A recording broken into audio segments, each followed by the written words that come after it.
Pak Cawagup, kemarin ada beberapa masyarakat yang minta komitmen kalau nanti terpilih jalan tembus Busalam ke Aceh Tenggara itu gimana? Iya, itu kan persoalan tahunan itu kan. Dulu masih ada almarhum dibilangnya akan selesai 2016. Ini juga sebenarnya kan dari awal dulu Bang Wandi juga menembuskan.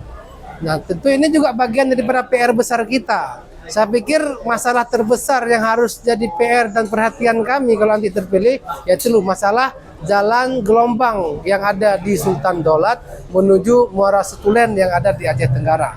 Sultan Daulat itu ada di kota Sebul Salam. Ya, sudah ada sekarang memang ini sudah apa, tapi belum tembus. Karena memang ada juga keterkaitan dengan pihak kementerian, karena yang dilalui lah hutan. Ini perlu kerja keras, lobby-lobby ke pusat untuk kemudian hutan ini mendapatkan izin untuk kita gunakan seperti jalan. Sudah ada yang berhasil, katakanlah jalan dari Blangkejiran ke Aceh Timur, itu juga melalui hutan. Tapi dengan pendekatan dan keseriusan, alhamdulillah sekarang sudah mulus. Dari Blangkejiran ke ke Perla itu, kalau dulu 8 jam, 9 jam, sekarang hanya 3 jam setengah sampai 4 jam saja. Kita juga ingin jalan gelombang ke Muara Setulen di Aceh Tenggara juga seperti itu. Kita nggak ingin masyarakat Sebul Salam, masyarakat Singkil, masyarakat yang ada di Barsela ini ketika ingin menyeberang ke daerah saudaranya di Aceh Tenggara itu harus melewati Sumatera Utara, lewat Pak, lewat Dairi, dan lewat Tanah Karu. Saya merasakannya juga, ini satu hal yang insya Allah akan menjadi perhatian khusus kita untuk kita selesaikan. Semoga tidak dalam waktu yang lama, dalam jangka minimal 2 atau 3 tahun ini sudah harus tembus. Targetnya seperti itu, kalau Allah izinkan kami memimpin. Kalau 1 sampai 100, kalau misalnya nanti terpilih, berapa persen upaya untuk mewujudkan jalan itu dari 100%. Mana ada tawar-menawar? Serius kita ini. Pegang cakap aku. janji? Iya. Serius. Tapi kan karena ada kaitannya dengan kementerian, kita harus bicarakan ini dengan kementerian. Tapi kan ketika usaha ini memang betul-betul serius, saya yakin idza sadaqal admu wa dhahas sabil. Allah akan kasihkan jalan ketika kita memang betul-betul ada tekadnya, tulus kita lakukan. 100% harus jadi ini. Kasihan mimpi-mimpi masyarakat Kota Sebul Salam, mimpi-mimpi pemimpin kita yang dulu belum terrealisasi. Ini kan jadi PR, jadi warisan. Jangan sampai ini dosa warisan kita wariskan lagi ke setelah ini. Jangan. Harus kita selesaikan segera mungkin. Soal bencana ekologi, Pak Cawagup. Ya, ini juga satu hal yang jadi PR besar. Kami pernah duduk, ini kan sungai-sungai ini kan di bawah balai sungai wilayah Sumatera 1. Ya kan, di bawah kementerian.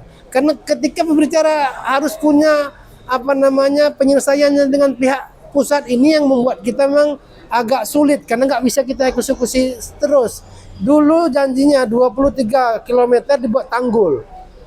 23 km buat tanggul di daerah Singkil. Ini contoh saya kasih. Kami duduk rapat dengan lintas kementerian ketika saya dari kota DPD.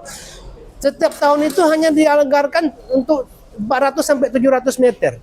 Murah selesai 40 tahun. Nah, ini kan bentuk keseriusan juga. Maka penting juga untuk kita suarakan.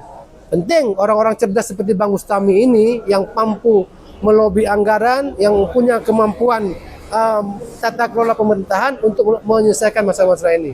Saya mungkin harus berguru kepada beliau. Kita yakin dengan lobby beliau, dengan kekuatan partai koalisi yang ada di kementerian, Nasdem, Golkar dengan menteri-menteri yang banyak ini, dan juga PAN, ya ada Menko-Menkonya, ini kita ingin coba selesaikan. Kita nggak main-main untuk menyelesaikan persoalan-persoalan yang ada di Aceh, khususnya di Aceh Singkil dan Sebul Salam. Serius insya Allah. Doakan, rekam ini, kasih tahu kepada masyarakat. Ya. Jauh ya, untuk 75% untuk kampanye akbar yang awal kemarin itu Pak. Apakah itu 75% itu keterlibatan generasi Z dan apa komitmen kepada generasi Z dan mungkin melalui itu? Oh, target 75% anak itu saya malah di atas itu pinginnya. Karena secara sejarah memang di sini yang menang itu partai yang mengusungnya partai-partai yang mengusung kami sekarang. Ya, 2012 yang menang Bariwandi dengan Bang Muhyan, yang 2017 Bariwandi dengan Nova, sekarang kami dengan Fadrami juga insya Allah akan menang. Kalau dulu banyak calonnya, sekarang hanya 2, kita ingin maksimal di daerah-daerah yang dulu memang secara tradisional secara umum kita menang. Dan tentu perhatiannya kita nggak ada berbicara segmentatif. Kita berbicara kepentingan semua pihak, generasi Z kah, milenial kah, dan juga tentu untuk semua kalangan. Ya, saya di sini ada ketua pemuda. Itu kan bagian daripada ketua KNPI. Itu kan bagian daripada apa yang komitmen kami untuk menjadikan pemuda-pemuda ini betul-betul sebagai syababul yom rijalul ghad. Anak muda sekarang mereka lah yang akan memimpin Aceh, memimpin Kota Sebelum di depan. Kita ingin mereka nggak salah arah, kita ingin mereka berada di jalan positif terus, kita ingin mereka ada di track yang baik, track yang positif, sehingga kemudian mereka siap untuk mengambil alih regenerasi estafet kepemimpinan yang akan kita wariskan kepada mereka. Itu, insya Allah. Terakhir Pak, apa alasan mendasar supaya masyarakat Aceh khususnya dan masyarakat Darussalam khususnya harus memilih Bustami Fadil? Tentu kita ingin, ini kan harapan baru Aceh. Ini kami ini dua orang ini bukan orang partisan.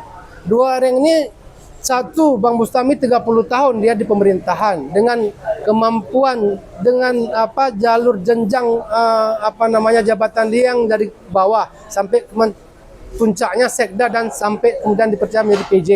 Saya juga dari kalangan agama, pendidikan saya di bidang agama. Saya punya pengalaman 5 tahun di DPD RI. Semoga kolaborasi ini dan juga dibantu dengan kekuatan-kekuatan lain yang ada bersama kita. Saya yakin Aceh baru dengan pemimpin yang bermutu, dengan pemimpin yang cerdas dan